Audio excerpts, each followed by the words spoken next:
Pagi hari ini kita akan berbincang-bincang dalam satu tema tentang penegakan aturan dan ketertiban masyarakat di bulan suci Ramadan. Saudara pendengar, sebagaimana kita ketahui, kita memiliki peraturan daerah yang disebut dengan Perda Ramadan. Perda Ya, Ramadan. Iya, Perda Ramadan. Nah, pada saat bulan Ramadan, Perda itu akan ditegakkan apa-apa yang diatur di dalam situ. Untuk lebih jelasnya kita akan dengar dulu penjelasan dari Bung Riki, apa saja yang diatur di dalam Perda Ramadan. Bung Riki, silakan. Siap, terima kasih Bu Nelly. Selamat pagi buat para pendengar Radio Tuntung Pandang. Kebetulan surat edaran atau sebetulnya bukan lebih mengacu ke Perda Ramadan, tapi lebih mengacu ke surat edaran. Surat edaran dari Bapak Bupati Tanah Laut keterkaitan dengan pelaksanaan kegiatan dalam bulan suci Ramadan tahun 2025 Masehi 1446 Hijriah di Kabupaten Tanah Laut. Bahwasanya di dalamnya ada beberapa item yang harus kita taati dari masyarakat yang mungkin membuka keterkaitan dengan tempat hiburan malam, karaoke, biliar, dan warung remang-remang maupun warung makan, kedai, warung terang, restoran maupun Alfamart yang menyediakan siap saji. Bahwasanya ketentuan itu kita atur atau sudah bersama instansi terkait kita rapatkan untuk menetapkan bahwasanya arahan Bapak Bupati keterkaitan dengan pelaksanaan kegiatan di bulan suci Ramadan ini memang betul-betul disiapkan dan diatur keterkaitan dengan menghormati bulan suci Ramadan tahun 2025 ini. Keterkaitan adanya jam buka dari mulai pukul 15.00 WITA sampai seterusnya. Keterkaitan dengan tadarus pun sudah diatur di dalam surat edaran tersebut. Kalau warung makan, kedai warung, terus Indomart dan Alfamart itu boleh dibuka mulai pukul 15.00 WITA, Bu Nelly. Oh begitu. Ya, kemudian untuk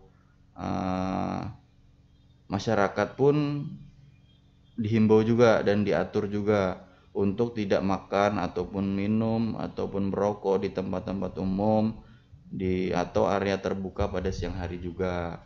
Kemudian untuk pelaku usaha pun agar tetap menjaga ketertiban dan kebersihan di area-area yang mungkin memang pada siang hari itu banyak berkerumun orang banyak untuk beraktivitas, jadi tetap menjaga ketertiban dan kebersihan supaya menimbulkan nanti yang puasa itu seger. Tidak suntuk gitu. Tidak sudah perut lapar gitu ya. Tidak lapar. Kemudian yang terakhir kegiatan tadarus pun di masjid atau di musola itu yang menggunakan pengeras suara itu diperkenankan mulai hingga pukul 22.30 WITA malam. Selanjutnya tadarus boleh dilaksanakan, Bu, tetap dilanjutkan, tetapi cuman menggunakan pengeras suara di dalam ruangan. Kemudian untuk bergerakan sahur pun dapat dilaksanakan, dapat dimulai juga untuk warga maupun pemuda masjid atau remaja masjid pada pukul 3.00 WITA dan tetap memperhatikan ketertiban dan ketentraman umum. Dan dihimbau juga untuk pemuda-pemuda wilayah kota atau wilayah Kabupaten Tanah Laut khususnya untuk bergerakan sahur ini jangan atau dilarang menggunakan pengeras suara yang menggunakan musik-musik yang di luar daripada keagamaan. Contohnya misalnya lagu-lagu dangdut lah, lagu koplo gitu ya. Nah, tidak religi ya, tidak religi. Kalau misalnya ikan lele. Nah, itu pagi ya. Juga. Ikan lele bisa sholat gitu.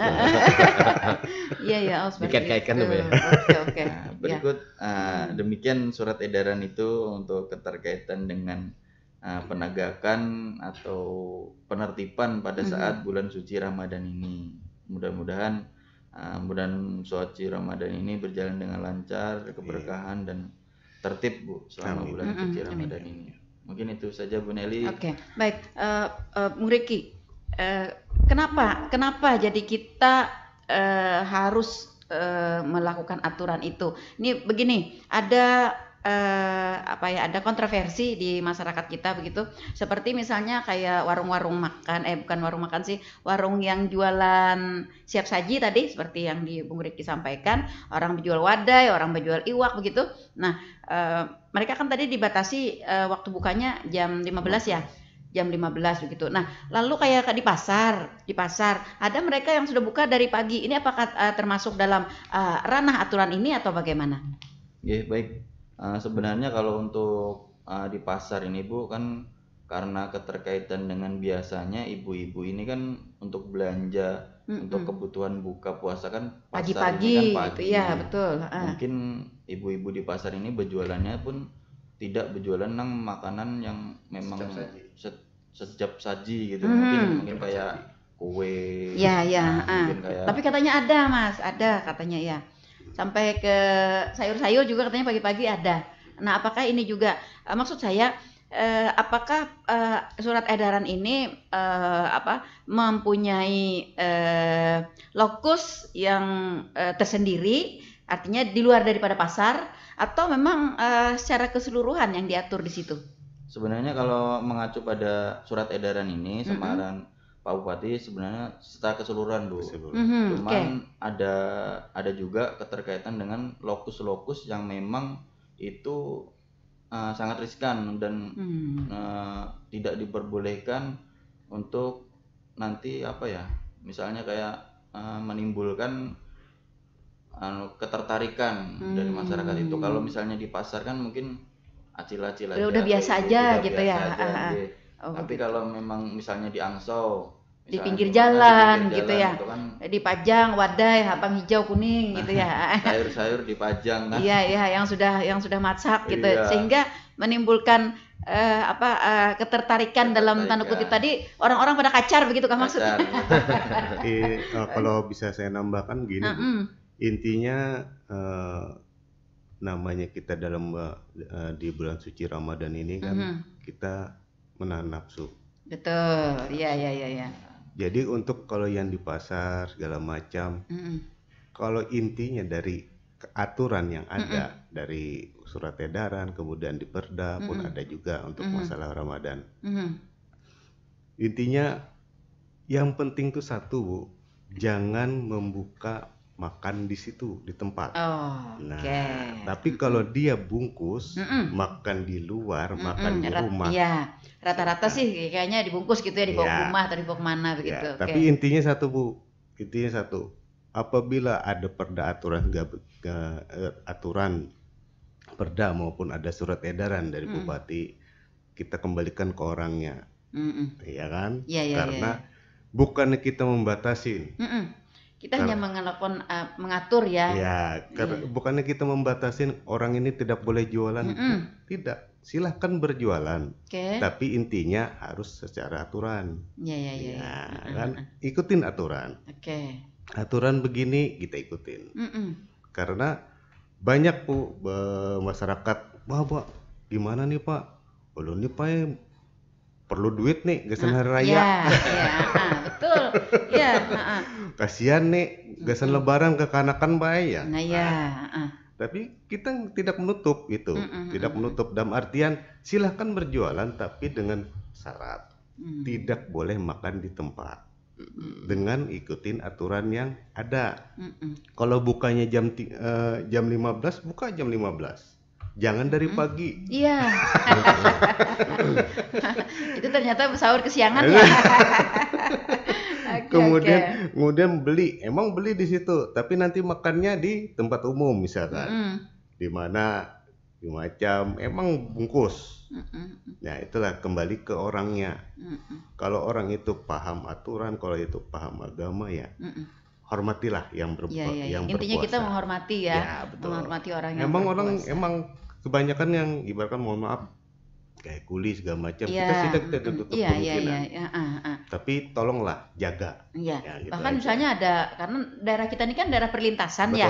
Ada misalnya teman-teman yang musafir Betul. gitu ya, pas singgah di Plehari gitu kan. Iya. Sekalinya musafir lokal lah.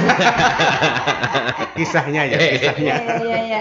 Pas singgah di Plehari gitu kan ya. Nah, jadi sahurnya di Plehari tapi sahurnya siang gitu kan ya. Ya, kita memaklumi itu begitu. Di sisi lain ya memang dibolehkan ya gitu. Belum lagi misalnya dengan teman-teman yang dari kecamatan misalnya nih ya turun ke Plehari seperti hari Senin kemarin nih kita pantau nih ada yang bawa anak kecil kan nggak mau belikan baju lebaran nih. Siap. Bawa anak gitu kan. Nah nyari-nyari warung ya Bang Supriyanto nyari warung nih geser anaknya gitu. Iya, tapi karena begitu tertibnya di Pasar Plehari ternyata tidak ketemu dengan warung untuk makan anaknya gitu. Nah Bung Riki, selama kita puasa sudah hari yang ke-13 ya hari ini. Ya, apa yang sudah kita lakukan? Maksud saya Satpol PP dan Damkar dalam rangka menegakkan surat edaran ini. Baik, untuk tindakan kami selaku Satpol PP dan Damkar ini khususnya untuk kawan-kawan yang melaksanakan setiap hari patroli Bu, ini kami sudah dari mulai setar di hari ketiga kemarin sudah menempel surat edaran keterkaitan dengan pelaksanaan kegiatan di dalam bulan suci Ramadan ini di setiap tempat usaha, tempat kedai, warung, rumah makan, restoran, Alfamart, warung remang-remang, dan di titik lokasi-lokasi yang memang kita anggap itu rawan atau ramai. Bentuknya sosialisasi lah. Bentuknya sosialisasi juga. Bentuk surat edaran ini kami tempel di tempat-tempat tersebut. Tidak hanya nempel aja Bu, tapi langsung kita sosialisasikan. Apakah juga kita melakukan pendekatan kepada kepala desa, tokoh masyarakat setempat begitu, agar juga mereka ikut mensosialisasikan dan juga ikut mengawasi. Betul. Kami selalu melaksanakan pendekatan juga Bu. Kami share juga surat edaran tersebut ke setiap kecamatan. Jadi nanti kasih terantip di setiap kecamatan mensosialisasikan juga ke pembakal. Ke pembakal pun nanti turun juga ke desa-desa ataupun ke warga-warganya, kayak yang seperti kegiatan yang sudah berlangsung kemarin malam itu Pak Samsiar Bu, itu kepala desa Gunung Raja itu kemarin lapor bahwasannya masih ada warung remang-remang dan minta dampingi kita untuk melaksanakan kegiatan monitoring atau patroli dan himbauan. Kami kemarin bersama dengan Forkopimcam Tambang Ulang dan pembakal Gunung Raja pun kami melaksanakan patroli di area Tambang Ulang, dan ada beberapa memang warung remang-remang ketemu memang masih buka, dan akhirnya kami himbau dan kami kasih pemahaman. Terus 2 hari kemarin kita kasih penjelasan, akhirnya yang warung-warung tersebut mau melaksanakan sesuai dengan aturan yang berlaku tersebut. Kita tetap sosialisasi Bu, humanis tetap melaksanakan tetap melaksanakan himbauan atau pendekatan terhadap memiliki wilayah paling pembakal Bu. Kami intinya Bu, Satpol PP sekarang ini kedepankan humanis.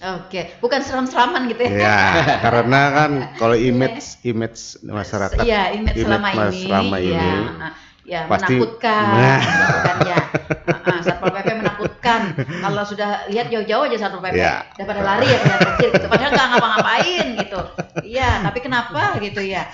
Nggak usah Bu, ada yang nggak salah aja lari. Makanya itu, nggak ngapa-ngapain gitu, nggak salah apa-apa gitu. Tapi kok cuma lihat Satpol PP, pakai baju Satpol PP lengkap gitu kan, udah mau sembunyi, mau ngancir, mau mana begitu. Heran juga, iya. Padahal padahal para pendengar kan kalau yang melihat siaran kita pagi hari ini, kita kan live ya. Live berarti mereka melihat nih wajah-wajah ganteng dari narasumber kita gitu.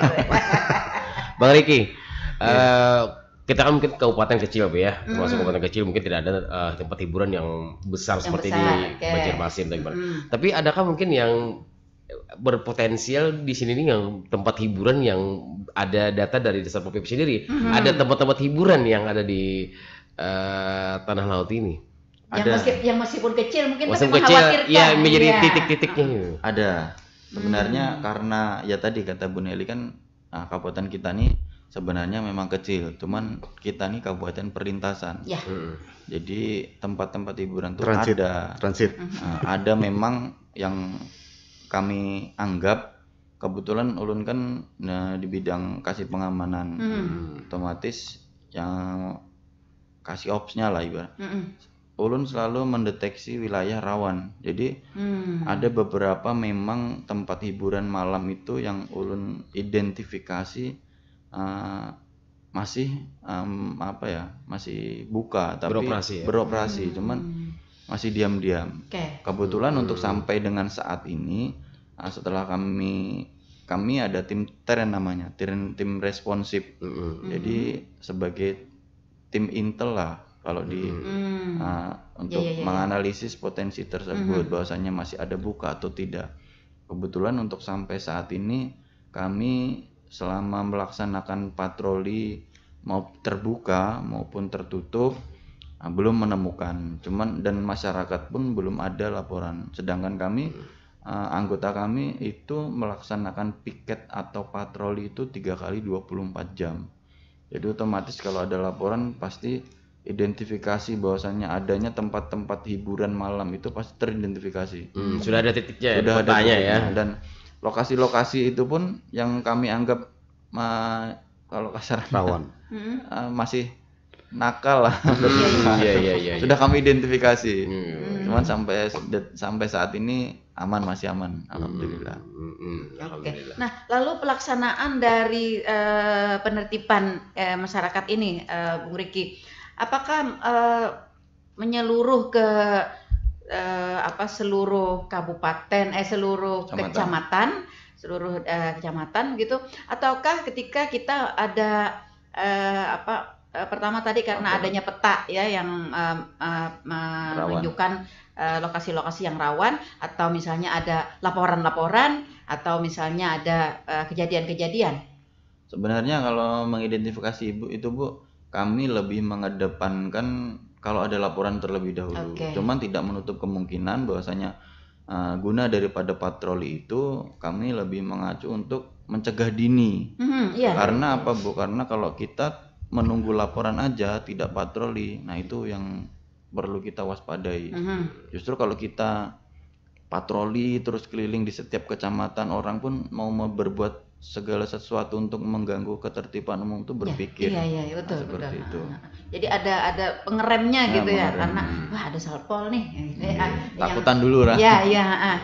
Ataupun misalnya mereka sudah ada niatan, misalnya ada rencana ini kan tidak punya kesempatan karena adanya Satpol PP. Lalu tim kita ini kita tahu kan ya, kita 11 kecamatan ya Bung Riki. Tim kita ini apakah ada beberapa tim begitu yang turun secara serentak, misalnya kita bentuk ada 4 tim misalnya nih, turun serentak ke 4 kecamatan, besoknya nanti pindah ke sana lagi, atau satu tim kita muter setiap hari, atau ada tim TRC-nya spesial? Iya, atau ada tim spesialnya gitu. TRC. Nah, kalau untuk tim itu Bu, sebenarnya setiap hari kami itu pasti patroli di wilayah kota maupun kecamatan. Tiap hari. Gitu. Kalau untuk tim khusus itu pasti kami melaksanakan patroli itu biasanya sebulan sekali atau 2 kali, itu namanya cipta kondisi. Nah, cipta kondisi itu nanti bergabung dengan TNI Polri. Untuk dengan TNI Polri gabungan. Dan di kota maupun di seluruh kecamatan. Biasanya kalau di kecamatan kami kan ada juga nih Satpol PP yang ditempatkan di kecamatan. Jadi nanti setelah kita bikin surat atau konfirmasi sama TNI Polri, kita melaksanakan patroli cipta kondisi untuk di wilayah kota maupun di wilayah kecamatan untuk mengidentifikasi dan mencegah dini atas gangguan tersebut. Kan sekarang di Polri pun ada Kamtipnas juga Bu. Jadi sama dengan Satpol PP ini. Jadi kita sinergitas terus Bu. Untuk selama ini kami selalu rutin Bu melaksanakan cipta kondisi untuk mengidentifikasi hal tersebut. Kalau untuk mengenai tim inti atau tim khusus lah keterkaitan dengan cegah dini ini, mungkin untuk identifikasi yang memang dikatakan parah, misalnya mengidentifikasi miras, mengidentifikasi adanya berjualan gas gaduk atau gas LPG, atau mungkin yang dikatakan memang itu patrolinya bersifat yang diam-diam. Nah itu memang ada tim khususnya. Lidik dulu. Nah kita lidik dulu. Oke. Baik, Bung Suprianto selaku penyelidik begitu ya, penyelidik. Iya, selaku sebelum kita misalnya melakukan operasi seperti apa yang tadi disampaikan oleh Bung Riki, tentu saja kita melakukan penyelidikan terlebih dahulu. Nah, penyelidikan ini apakah juga hanya sekedar nih bujurkah adakah gitu, atau misalnya penyelidikan ini juga melakukan tindakan pertama atau peringatan awal atau apa begitu kepada sasaran yang kita tuju. Intinya gini Bu, kalau kita dalam penyelidikan itu ada dua. Satu, laporan masyarakat, dan dua, kita yang melakukannya. Ya. Hasil patroli tadi ya. Siap. Dari kita yang dari laporan masyarakat, kita juga tidak mentah-mentah telan langsung. Iya, betul. Jadi kita lihat dulu, kita analisis dulu, sesuai enggak, sesuai fakta enggak, benar enggak. Iya. Tapi juga kita lihat dulu apabila ada clash antar si A dan si B. Nah, kita lihat dulu, kita selidik dulu yang A gimana, yang B gimana, pendapatnya gimana. Apabila sudah kita temukan garis lurusnya dulu, nah, baru kita lakukan. Jadi intinya setiap kami kegiatan paling enggak kita harus ada fakta dan pendukung dulu. Ini misalnya begini, Bung Suprianto. Ada laporan masyarakat. Ternyata ada warung misalnya yang buka di situ begitu ya pada siang hari. Ya. Nah, Satpol PP kan setelah menerima laporan tadi seperti disampaikan oleh Bung Suprianto harus melakukan penyelidikan dulu ya, cek and recheck begitu ke lokasi. Nah, ternyata di dalam perjalanannya begitu informasi ini bocor begitu. Nah, ketika Satpol PP sendiri datang ke lokasi, ternyata dia nggak buka gitu. Nah, dalam hal seperti ini apa yang harus kita lakukan? Yang pertama tuh tim kecil dulu Bu. Kita gerakan tim kecil, mencari data kebenarannya, keaktualannya gimana, sesuai nggak laporan yang ada. Takutnya banyak laporan palsu. Nah, betul sekali itu, ya. Makanya kalau kita Bu Satpol PP untuk laporan masyarakat betul kita tindak lanjuti, tapi paling enggak kita tim inti dulu, tim kecil dulu, turun ke lapangan. Apa yang dilakukan oleh tim kecil? Kita lihat dulu Bu, kita lihat dulu, kita lidik dulu, kemudian benar enggak? Apakah tim kecil juga memakai seragam atau pakaian lengkap atau gimana begitu? Baju preman Bu. Jadi mirip-miripannya tuh kayak gerakan bawah tanah gitu ya? Siap. Pasukan turbo. Iya, pasukan turbo. Oke, lanjut. Jadi intinya apabila sudah ada laporan dari tim kecil, laporan benar Pak, terbukti, ya nanti secepatnya berarti tim yang besar datang, langsung kita. Itu pun tidak kita langsung serta-merta misalkan tutup segala macam, paling enggak kita kasihkan pembinaan dulu. Kita panggil, kita berikan pengarahan, pembinaan, supaya ibaratkan dia bisa lah melakukan sesuai aturan. Mungkin itu aja. Oke. Bung Riki, ketika kita menemukan adanya sebuah pelanggaran, ya khususnya di bulan Ramadan ini, ya bulan Ramadan kan semestinya ya kalau bahasa Banjarnya ini kita dilarang bersarik-sarikan gitu ya.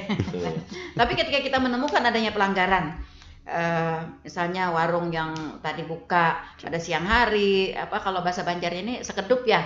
Nah, warung sekedup, kemudian ada tempat hiburan yang buka sampai pagi gitu ya. kemudian juga yang lain-lainnya begitu.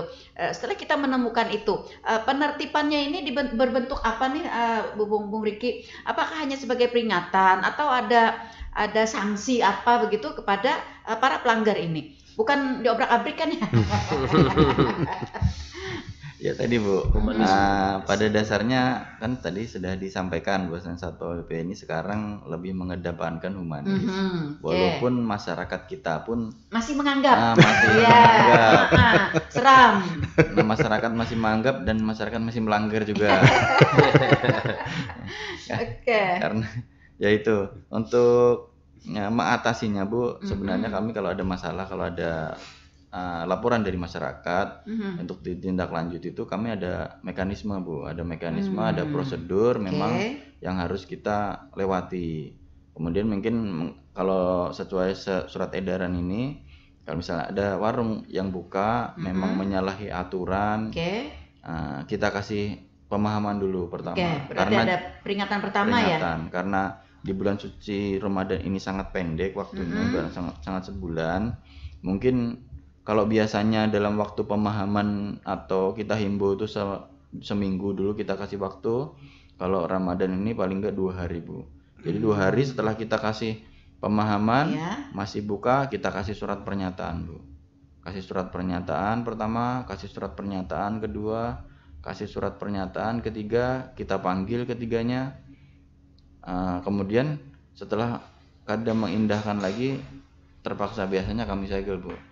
Kami segel, tutup sementara, kami tempel, kami panggil yang punya dan kita proses lebih lanjut keterkaitan dengan sudah melanggar atau tidak mengindahkan surat edaran maupun arahan dari kami keterkaitan dengan sudah jam yang sudah diatur ataupun memang menyalahi aturan yang membuat masyarakat sekitar itu tidak nyaman Bu. Kadang-kadang kan warga kita kan kadang nyaman, Pak itu ada warung sekadu Pak, orangnya banyak benar Pak, keliaran maka di muka rumah makan di bujur ya di dalam gang, cuman di muka rumah kami Pak, ada biasanya kasihan laki ulun ya. Ternyata ulun gitu gue ajar. Jadi terpaksa kami proses laksanakan tahapan-tahapan seperti berikut. Intinya sebenarnya ya Bung Riki, intinya sebenarnya adalah mengganggu ketertiban gitu ya, mengganggu orang sekitar. Ini seandainya adanya aktivitas jual beli makanan begitu ya, tetapi ternyata dia tidak mengganggu, tapi dia melanggar jam buka, melanggar aturan ya di bulan Ramadan begitu. Nah, apakah ini juga menjadi sasaran dari penertiban kita atau bagaimana? Sebenarnya yang seperti yang sudah disampaikan Pak Supri tadi, bahwasanya kita ini sebenarnya tidak menghalangi orang untuk mencari rezeki. Cuman kita sudah membuat edaran, terkadang masyarakat pun masih melanggarnya. Kemudian untuk terkaitan dengan itu, selama itu kita kan di lain kita menghargai menghormati bulan suci Ramadan juga Bu, pada dasarnya masyarakat kita ini banyak juga Bu yang agama seperti agama lain, agama Nasrani ataupun Hindu dan Buddha. Nah, kita harus menghargai juga terkait mungkin itu. Jadi selama itu tidak mengganggu ataupun tidak menjadi kecemburuan sosial, mungkin kami sekedar menghimbau Pak disadangi gitu aja. Itu tadi maksud saya Bang Riki. Ketika kita misalnya ada warung yang buka tapi pada lokus di mana ada mayoritas gitu ya, mayoritas non muslim misalnya, atau di lokasi-lokasi yang memang memerlukan itu, seperti misalnya kayak di bukan perkebunan sih, kayak pekerjaan proyek yang memang berat gitu ya, para buruh, para pekerjanya itu. Mungkin kita beri sejenak Bu ya. Baik. Kita terima telepon dulu. Baik, ada suara pendengar, silakan. Selamat pagi, dengan siapa di mana? Pagi Bu, Waalaikumsalam. Waalaikumsalam warahmatullahi Itu amper, wabarakatuh. Gen. Pinanya nih pinanya bangun guring nih. Pak Haryanto. Iya. Kenal benar Riki suara pian. Suaranya patuh soalnya. Dikenal tuh Pang suara. Pagi Mas Riki. Pagi Pak. Pagi Pak, kembaran ulun. Siap, komandan. Kembar bagian atas ya. Makanya karena mau Sama. karena mau hujan harinya. Oke. Salam sehat dulu untuk semuanya. Amin. Terkait ini Bu, terkait warung ini masalah perut soalnya ya. Ya, Jadi betul. kita kadang-kadang juga yang Anda ulun tanyakan nih kayak apa warung yang dia tutup memang, tapi buka sedikit orang bungkus tuh boleh. Nah, apakah itu memang dibolehkan? Artinya kada dimakan situlah. Makannya di radio misalnya, ini kan bisa. Bisa bener lah. Ketawa ya. Oke. Nah, yang kedua mungkin ini di luar konteks dari judul yang lo baca tadi Bu. Ini kan masalah krusial sebenarnya. Masalah gas melon ini Bu. Nah, di warung-warung itu kan ada yang sampai 45, ada yang 50 dan itu susah. Nah, itu terkait dengan penertiban ke agen-agen itu seperti apa? Mungkin ini di luar konteks ya, tapi ya kalau apalah karena ini masih suasana gasan masalah perut itu tadi. Iya. Oke, masih dulu Pak Riki, mohon maaf. Bang Supri, masih. Siap. Terima kasih banyak Pak. Waalaikumsalam warahmatullahi wabarakatuh. Mungkin kita satuin aja Bu dengan yang masuk di sini Bu. Kayaknya agak sama juga nih sebenarnya. Agak sama, oke, baik. Masih di suara pendengar ada rekan Ijai di Plehari. Ya, pertanyaannya saya lihat berita di portal Tanah Laut bahwa baru-baru tadi Satpol PP melakukan monitoring pangkalan-pangkalan gas 3 kilo. Oke. Tolong Bang, diperingatkan agen pangkalannya jangan melayani orang di luar wilayah pangkalan. Oke, dan bahkan ada yang membeli gas satu orang bawa 4 sampai 6 tabung. Wow. Iya. Benar. Ya. Jualan berarti? Iya. Ya, ini salah satu indikasi. Dan dilayani begitu. Dan dilayani. Iya, Bang Riki dilayani. Nah, itu banyak terjadi di pangkalan sehingga bahkan orang asli di wilayah sekitar pangkalan tersebut tidak kebagian. Oke. Kemudian yang berikutnya ada rekan Umi di Plehari. Pertanyaannya, apakah kos-kosan? Ya, betul ini. Apakah kos-kosan di Plehari juga menjadi lokasi monitoring dari Satpol PP juga? Karena sering kan kita dengar ada asusila yang muda-muda di kos-kosan. Ya, beritanya seperti itu. Oke, begitu. Rekan Umi di Plehari, terima kasih. Baik, langsung ditanggapi mungkin dari pertanyaan Pak Haryanto tadi. Oke, langsung saja Bu untuk ulun jawab dari 3 pertanyaan nih Bu ya. Siap. Nanti mungkin kalau untuk gas melon ini nanti mungkin ditambahkan oleh Pak Supri karena selaku yang lebih menangani langsung. Gitu ya. Oke, baik. Lebih menangani langsung. Jadi keterkaitan dengan warung. Saya ada titiknya juga nih Pak. Siap. Sesuai kayak melonnya.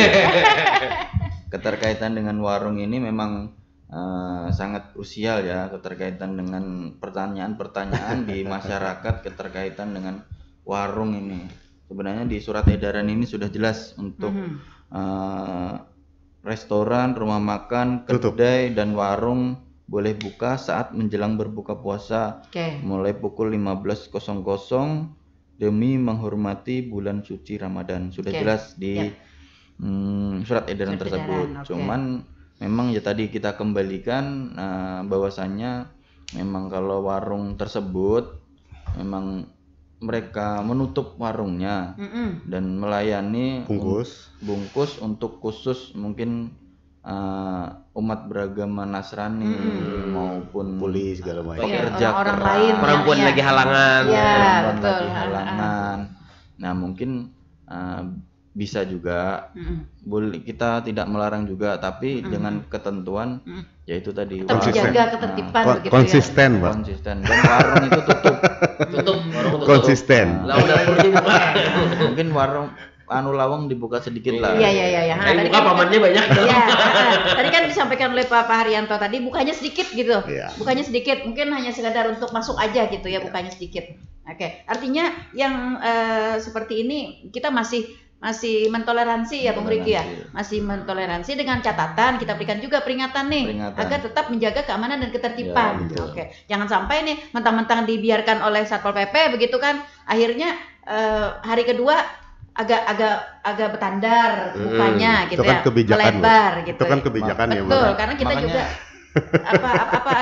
ada apa tadi katanya Bung Riki tadi pertimbangan kemanusiaan ya seperti itu. Makanya kami tidak tidak memberikan kelonggaran, Bu. Pasti kami himbau terus karena anggota kami pun melaksanakan patroli itu pagi, sore dan malam. Otomatis untuk menghimbau ini pasti kami laksanakan untuk tidak memberikan kelonggaran pada pelaku usaha tersebut. Biasanya kalau dikasih peluang, Bu, makanya kita serba salah, Bu. Kita kasih peluang, nanti yang mohon maaf, yang oknum-oknum yang lain nanti menyalahgunakan kita berikan peluang. Tapi kalau kita ibaratkan stuck begini, tidak boleh sama sekali dikatakan Satpol PP begini-begini. Kan gitu kan? Iya. Ini kan biasanya oknum, Bu. Oknum, bukan kita orang memilih yang A, si B enggak, tapi oknum. Oknum karena di sana buka.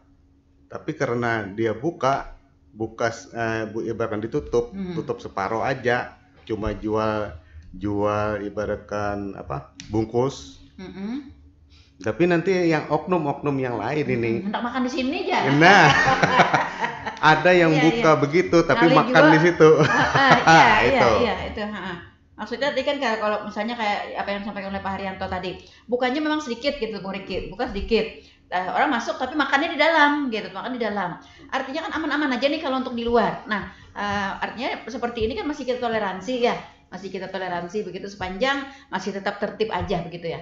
Tapi kalau enggak juga, enggak juga kah? Tapi kalau selama ini kami selalu menghimbau tidak ada yang makan di tempat bungkus.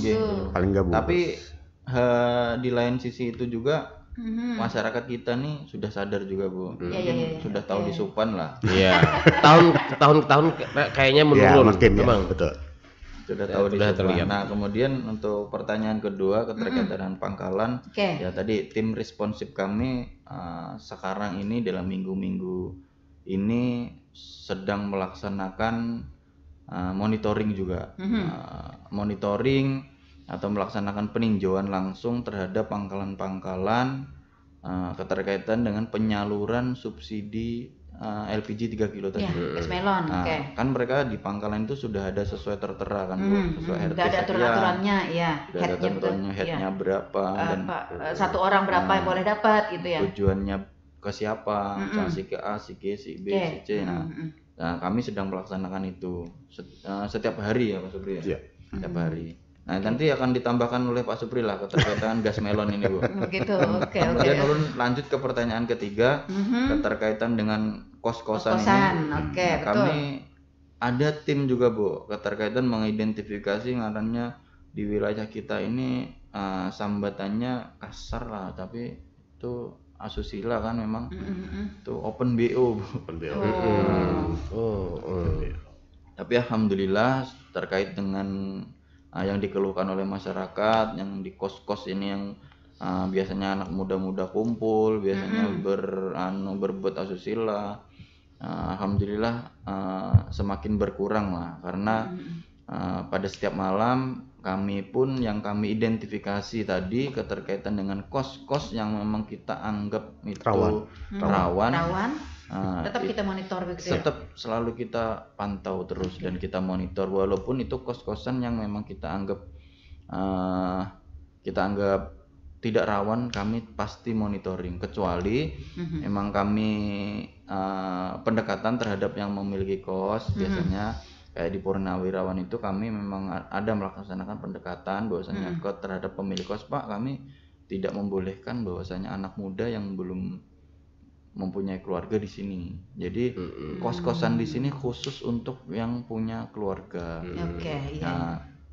Kemudian ada juga yang memang kita melakukan pendekatan memang kos tersebut untuk mahasiswa, kayak misalnya di daerah belakang Samsat itu memang khusus mahasiswa Poltek. Tapi dalam ketentuan kos itu diperuntukkan untuk mahasiswa, kami memberikan himbauan atau memberikan peringatan terhadap yang mempunyai pemilik kos dan di warga sekitar lah masyarakat kan.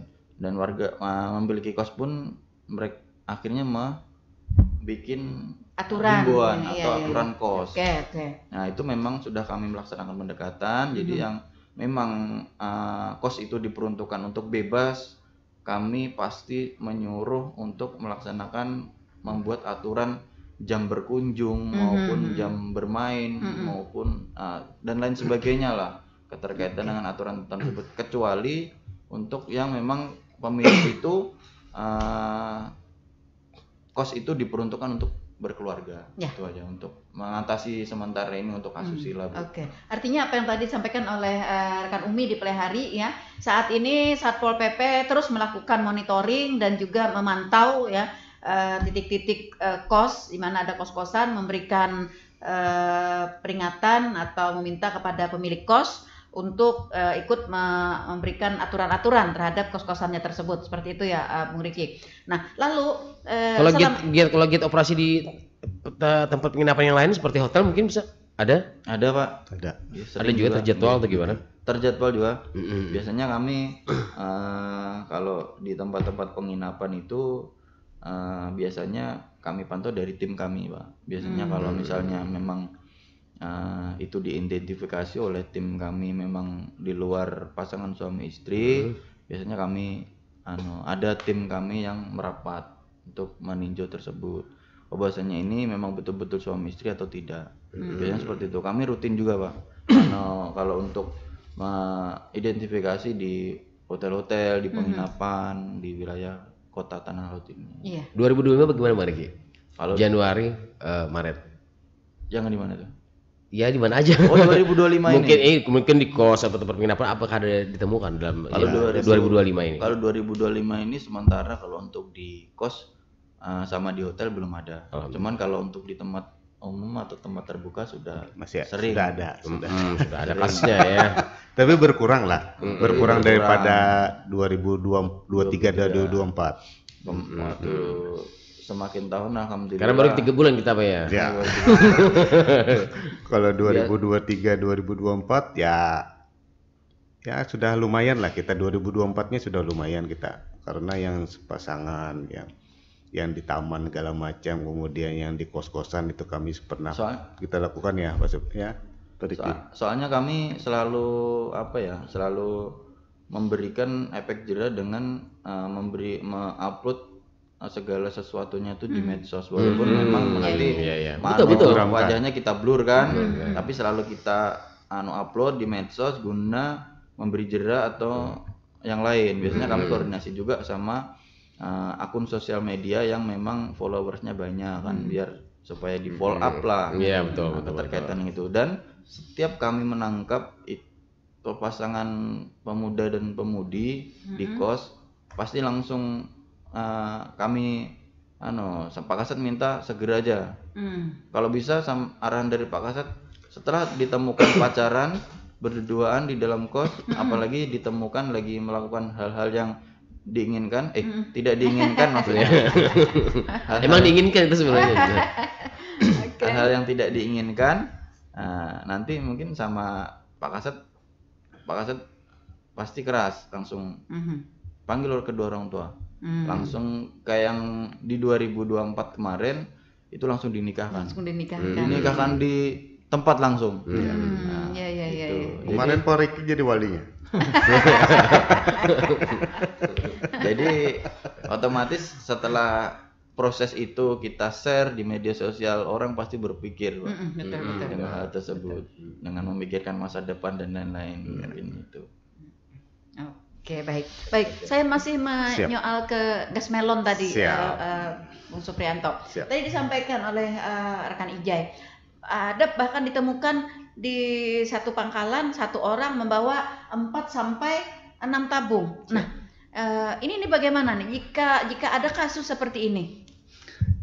Jadi intinya gini, kami kemarin di bulan Februari, kalau nggak salah Februari, itu kita melakukan rapat koordinasi pengawasan pendistribusian gas LPG 3 kg bersubsidi di wilayah Kabupaten Tanah Laut. Oke. Itu kemarin rapat itu dinaungi oleh Perindak. Perindak. Kemudian dari ekonomi, kemudian dari TNI Polri, seluruh kecamatan. Jadi kami dapat informasi dari rapat tersebut. Ya, kalau intinya kita ini kan ada penambahan agen, penambahan agen baru. Dari agen baru seharusnya kemarin 10 jadi 12. Kemudian penambahan pangkalan baru. Jadi dari penambahan pangkalan baru, intinya kita untuk pendistribusian ini kan lumayan sulit pengawasannya, lumayan sulit. Kalau saya pribadi lumayan sulit. Karena tersebar, Pak ya. Karena kita tergantung agen. Kita tidak bisa, kita namanya pengawasan kita tidak bisa yang emang kita bisa nunggu. Nunggu di pangkalan, misalkan Satpol PP kita melakukan pengawasan di pangkalan dari pagi sampai malam. Waduh. Misalkan, kita pernah gitu, kita lakukan Bu. Kita pernah itu, kita lakukan dari pagi sampai malam. Taunya nggak jadi datang besok, tergantung agen penyalurannya. Nah, kemudian penumpukan itu adalah jadwalnya. Yang tergantung jadwalnya itu penumpukan. Jadwal datangnya itu ya. Seharusnya mereka datangnya seminggu 2 kali misalkan. Nanti ada yang seminggu 1 kali aja. Atau 1 kali nanti numpuk semuanya. Seharusnya misalkan 1 minggu 150. Mereka nanti numpuk karena satu jadwal batal, jadi 300 langsung naikkan. Nah, disitulah menumpuknya. Jadi gini, dalam pengawasan ini kami sudah melakukan sosialisasi penempelan poster ataupun poster reklame untuk head. Untuk head. Sudah semua pangkalan kami tempel. Untuk supaya pangkalan ini tahu gitu loh. Kalau mereka menjual di atas head, mereka harus kena sanksi. Siap. Tapi kita kurangnya satu. Kita nggak bisa mengawasi semua. Iya kan? Kita awasin di sini, pangkalan di sini. Apalagi tadi terjadi pergeseran distribusinya. Makanya kami untuk Satpol PP kami siap mendengarkan laporan dari masyarakat apabila pangkalan menjual gas LPG lebih dari harga head maupun satu orang kata Pak Ijay tadi 1 orang laporkan. Ada yang bawa 4 gitu ya. Iya, ada yang 4 sampai 6 gitu kan 1 orang. Itu. Nah, kalau ketemu seperti ini, Pak Ijay nanti ngelapornya kemana? Langsung ke Satpol PP aja. Apakah ada call centernya begitu atau bagaimana begitu? Kita bisa share aja di sini begitu. Sehingga masyarakat kita juga dapat melaporkan. Di titik mana yang terjadi seperti ini gitu, sehingga Satpol PP juga nanti akan dapat melakukan penyelidikan pertama dulu, ya benarkah ini begitu. Atau mungkin juga bisa ditaruh juga seperti poster tadi, head tadi juga Bu ya, diikut sertakan bahwa tidak boleh lebih dari ini untuk pangkalan. Sudah disampaikan. Untuk pangkalan tidak boleh lebih dari 1 ya, Pak. Iya. Semua pangkalan sudah disampaikan Pak Suprianto. Sudah semua pangkalan sudah diikat. Nah, tapi ternyata menurut Pak Ijay masih ada gitu. Nah, masih ada. Nah, itu tadi ada beberapa trouble juga yang bisa membuat kemungkinan seperti ini. Tadi kan adanya pergeseran datang. Ketika Satpol PP jaga, ternyata akan jadi datang hari ini. Apakah ini juga permainan tidak tahu ya kita. Iya. Intinya gini, Bu. Gas ini kan kita labil, Bu. Labil dalam artian gini. Head 19.000. Oke. Kalau pangkalan dia jual 20.000 masih mending. Yap. Sekarang gini. Jumlah penduduk, anggap aja jumlah penduduk satu desa. 150. Yang datang gas 120. Sisanya kan 30 biji. Iya. Nah, kemana 30 bijinya? Intinya gitu kan? Iya, betul. Dan satu lagi yang kami dapat informasi di lapangan bahwa yang pemilik usaha, pemilik usaha kecil maupun menengah, mereka ada juga yang menggunakan gas melon itu. Ya, yang semestinya tidak usah gitu ya. Oke. Nah, lalu tadi yang disampaikan oleh Pak Haryanto, ada warung-warung. Nah, warung-warung yang menjual 40 sampai 50. Apakah warung ini juga melakukan pelanggaran? Ini kan warung nih, yang diatur kan agen dan pangkalan. Ya, agen dan pangkalan yang tidak boleh menjual di atas head. Itu kan ya. Nah, lalu yang di warung, apakah juga warung termasuk pelanggaran atau bagaimana? Nah, itu yang beli yang 6 biji tadi, Bu, yang belinya. Gini, Bu. Nggak tahu juga, bisa juga terjadi seperti ini, rekan Iwan. Jatah saya kan 1 gitu ya. Nah, lalu saya dapat gitu, lalu saya di rumah tidak pakai, saya pakai kayu, gitu kan ya, pakai kayu. Nah, ini lalu saya jual begitu. Nah, karena sudah berapa tangan kan ya, warung pasti lebih mahal dia menjualnya. Nah, dalam hal seperti ini, bagaimana kita dapat menyikapinya? Kalau informasi, Bu, kalau warung itu dia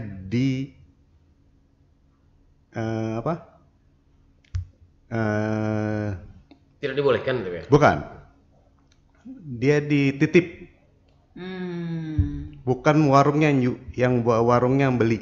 Ada juga yang warung yang beli, ada juga yang dia dititipin. Jualin gitu. Pihak ketiga ngambil dari pangkalan, jual ke warung-warung. Oke. Makanya harganya bisa yang 30, 35. Sampai 50 tadi kata Pak Ari. Jadi warung-warung ini apakah dibenarkan, Pak, menjual secara? Iya. Sebenarnya kalau kami 2023, 2024 kemarin sudah kami lakukan, sudah kami bereskan warung-warung yang jual itu. Jadi intinya kami secara humanis kami tegur, jangan habiskan yang ada, jangan berjualan lagi. Apabila masih akan kami panggil. Nah, gitu aja. Karena memang saya pernah juga ketemu ada teman saya juga yang punya warung gitu ya, warung kelontongan lah. Kalau orang kampung tuh warung pencerekenan gitu ya, pencerekenan. Iya, ternyata dia juga jualan gas gitu. Nah, saya ngobrol-ngobrol dapatnya dari mana. Nah, ternyata memang dia mencari Bang Supriyanto mencari gitu kan ke orang-orang yang mau menjual. Nah, ternyata memang harus mahal dia. Pertama, ongkos dia nyari. Kedua, memang sudah beberapa tangan gitu. Nah, seperti itu. Terhadap warung yang seperti ini, kita melakukan penertiban kah atau bagaimanakah kita? Kalau penertiban sudah kami lakukan. Oke. Kami kemarin dengan tim juga sama sampai ada kita pidanakan.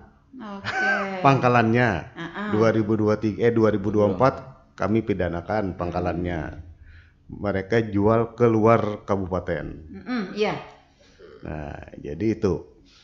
Jadi beratnya ini, Pak, Ibu, beratnya ini yaitu yang di luar pengawasan kita. Yang agak sulit. Makanya intinya kita dapat informasi dari masyarakat, misalkan kita dapat informasi dari masyarakat bahwa mereka menjual keluar kabupaten ataupun keluar dari kecamatan, kecamatan lain. Kita telusurin, kita lidik, kita lakukan pengawasan di sana dengan tim kecil. Mereka tahu mereka tahu bahwa ada tim. Ya. Nah itu agak sulit karena masalah gasnya agak gimana gitu loh. Ya, betul ya. Kemudian kalau kami sering temukan di warung-warung itu sering kami lakukan, kami bikin surat pernyataan agar ibaratkan tidak menjual lagi. Apabila kami lakukan pengawasan kembali akan kami lakukan teguran. Oke. Mungkin ada tambahan Pak Riki? Sekaligus dengan nomor kontak tadi Bu Riki, supaya masyarakat kita tahu gitu. Sekalian menambahkan sedikit Bu tadi terkaitan dengan Pak Supri tadi dengan gas LPG tadi. Dalam pemantauan terkait dengan LPG ini memang terkadang satu pelaku usaha itu memiliki beberapa pangkalan Bu. Jadi terkadang kami sulit untuk mengidentifikasinya. Cuman oleh Pak Kasat sudah selalu memberikan solusi terkait dengan itu. Kami berkoordinasi dengan SPBE. SPBE keterkaitan dengan pendistribusian gas LPG itu. Kebetulan di tahun 2024 kemarin kita sudah menemukan solusi keterkaitan dengan mengantisipasi bahwasanya jam distribusi dan hari apa distribusinya itu di setiap agen. Bahwasanya jadwal di SPBE itu punya agen. Jadi agen nanti membuatkan jadwal untuk pangkalannya. Jadi setiap pendistribusian itu kami berkoordinasi dengan SPBE dan SPBE memberikan jadwal sehingga tim kami akan lebih bisa memantau keterkaitan dengan penyaluran gas LPG tadi. Seperti halnya yang seperti kemarin di akhir tahun kemarin kami menyidangkan dan melimpahkan perkara tersebut ke kejaksaan yang didistribusikan ke kabupaten sebelah Bu. Ke orang luar ya. Ke orang luar. Karena head setiap kabupaten ini beda-beda. Begitu. Beda-beda. Kebijakan dari kabupaten masing-masing. Misalnya di sini 19.000 bisa aja di Banjarbaru 30 memang. Begitu. Tidak menyeluruh. Tidak menyeluruh. Pantas begini. Jadi teman saya yang jual itu tadi, saya ini belinya katanya di kabupaten lain, harganya pasti lebih mahal di sana. Nah, pertamanya lebih mahal, kemudian ongkos transportasi membawa ke Plehari, dan itu dijual di Plehari ya tadi 40-50. Iya. Biaya transport. Di sananya juga lebih mahal. Plehari ini termasuk agak rendah headnya begitu. Iya. Tapi memang dari luar pun masuk ke sini nggak boleh Bu, karena SPBE itu sudah diarahkan untuk memenuhi jumlah kebutuhan gas melon yang dibutuhkan di Kabupaten Tanah Laut. Jadi otomatis tidak mungkin kurang. Iya, masuknya itu secara ilegal gitu. Iya tadi perorangan tadi Bung Riki, perorangan ya. Jadi dia ini punya keluarga misalnya nih di Banjarmasin, punya keluarga di Banjarbaru begitu yang berhak mendapatkan gas LPG 3 kilo itu. Mereka memang dapat, keluarganya dapat gitu. Tapi dapat tidak dipakai, maka keluarga yang berwarung di Plehari gitu. Mengambillah ke sana. Kan kita tidak bisa terpantau ya hal seperti itu begitu. Yang rentan itu dari perbatasan itu Bu. Iya. Paling rentan itu. Betul sekali. Oke. Saran aja untuk masyarakat warga Tanah Laut jangan segan-segan untuk melaporkan terhadap ke Satpol PP berkaitan dengan tersebut, karena pada dasarnya warga atau masyarakat Tanah Laut ini berhak untuk membeli gas LPG itu sesuai head, karena setiap kebutuhan kita berbeda-beda. Jadi seluruh warga masyarakat ini yang dikategorikan memang kelas menengah ke bawah wajib harus kita utamakan. Untuk pelayanan pengaduan Satpol PP boleh langsung disampaikan atau dihubungi ke 082 357 484 819. Saya ulangi ya. Nomor pengaduan yang dapat disampaikan kalau kita menemukan berbagai hal ya, apalagi untuk gas melon tadi ya, Nah, bisa di nomor 0823 5748 4819. Bisa juga nanti di DM, kan sekarang medsos kan luar biasa, Bu. Oke. Di DM itu Satpol PP _Stala. Boleh juga di Facebook Satpol PP Damkar Kabupaten Tanah Laut. Boleh juga di TikTok Satpol PP Tala. Wis. Joget-joget tadi ya. Oke, begitu juga buat Rian ya yang baru bergabung sama, kayak isinya juga sama juga. Baik. Nah, ada rekan Rian ya. Assalamualaikum. Ulun Rian di Plehari. Ubat petakun kayak apa penertiban dan monitoring dari Satpol PP dalam penanggulangan gas LPG 3 kilo yang sedikit langka untuk saat ini, karena kalaupun ada itu pun di warung-warung dengan harga yang mahal tadi ya, dari harga aslinya. Tolong diperingatkan juga pangkalan yang melayani, jangan melayani orang yang membeli banyak gas tersebut. Ini rajin terlihat banyak membawa bulik. Nah, itu tadi. Itu ya. Jadi buat rekan Rian, kemudian juga rekan Ijai tadi ya, yang memang menemukan adanya hal seperti ini, orang banyak membawa bulik, membawa bulik banyak. Nah, tadi Anda dapat melakukan langsung laporkan saja. Ya. Ke nomor 0823 5748 4819. Apalagi dengan bukti foto ya. Foto. Keren. Iya. Diam-diam foto gitu ya. Iya, biar enggak ada hoax. Iya, betul. Kalau Satpol PP moto susah nanti. Betul. Iya, betul. Simpan dia. Iya. Nah, seperti itu. Jadi kita juga mengharapkan kepada masyarakat untuk bekerja sama ya, memberikan laporan, karena tadi seperti disampaikan oleh Bung Riki, Bung Supriyanto, Satpol PP kan terbatas ya, terbatas orangnya, ya, terbatas pengetahuan juga, tidak punya telepati yang kuat kan ya, ya, atau di sana ada orang beli banyak sini ya tidak akan bisa. Nah, jadi bantuan masyarakat juga untuk memberikan laporan, tapi harus jelas ya Bung Riki ya, laporannya lokusnya di mana gitu ya, benarkah jangan sampai laporan-laporan PHP ya. Jadi ada buktinya ya, jadi lebih akurat ya. Betul. Dan juga mudah-mudahan terrealisasi tadi yang sesuai jadwal tadi ya. Data itu yang paling penting sebenarnya ya. Enggak nunggu, biar enggak satu malam nungguin gitu loh. Apalagi informasinya itu kan ibaratkan nama pangkalan apa, alamatnya di mana. Nah, itu dia makanya itu harus jelas tadi ya. Pangkalan, lokasinya di mana begitu ya. Kejadiannya apa? Iya, kejadiannya apa. Nah, seperti itu. Baik.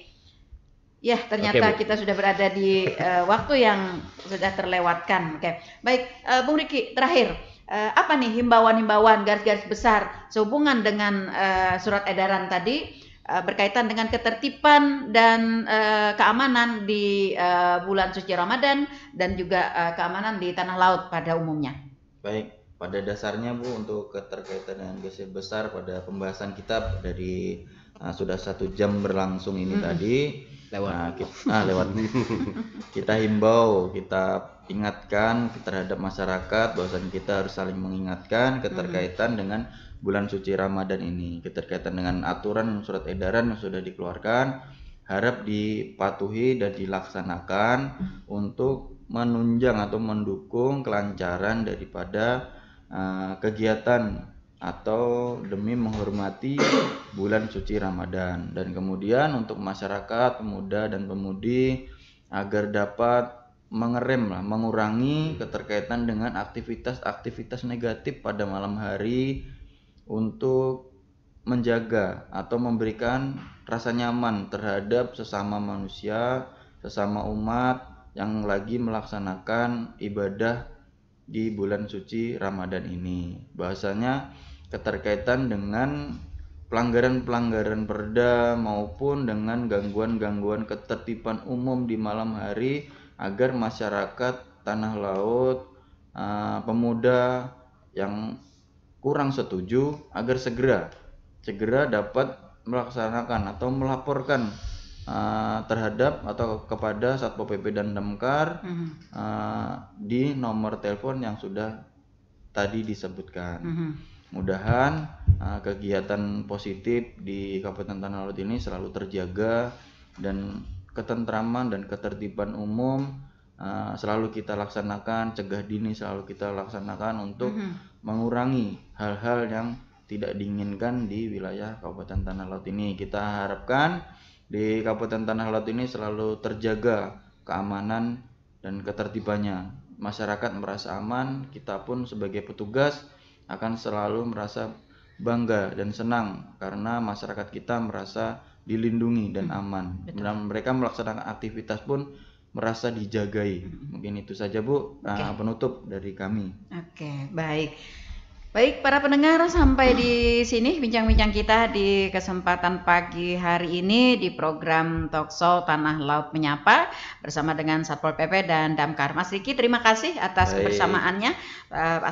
Bung Suprianto juga terima kasih. Siap. Oke, rekan pendengar yang sudah berkontribusi bersama kami juga terima kasih atas kontribusinya, dan para pendengar yang selalu setia stay tune di 102,3 RPPL Radio Tuntung Panang FM, radio kebanggaan kita bersama. Semoga apa yang kita perbincangkan pagi hari ini lebih banyak meningkatkan kesadaran dan kepatuhan masyarakat serta peran serta untuk dapat menjaga keamanan dan ketertiban masyarakat kita khususnya di Kabupaten Tanah Laut yang kita cintai.